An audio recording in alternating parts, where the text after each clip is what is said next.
नमस्ते, प्रणाम। कैसे हैं आप लोग? उम्मीद करते हैं आप लोग जहाँ कहीं भी होंगे सही सलामत होंगे, सुरक्षित होंगे। आप सबको पता है सहारा म्यूजिक कंपनी से अच्छे क्वालिटी में ऑडियो वीडियो आते रहा है पहले से ही। जो भी हमारे नए पुराने कलाकार हैं उनके लिए एक अच्छी सुविधा जो है सहारा म्यूजिक कंपनी देती है।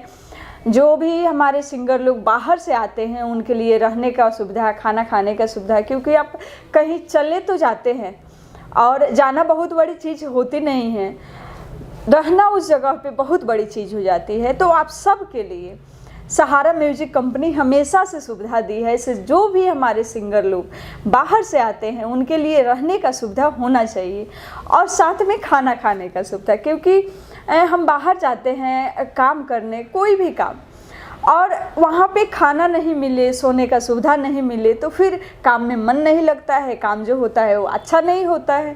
तो इसलिए जो भी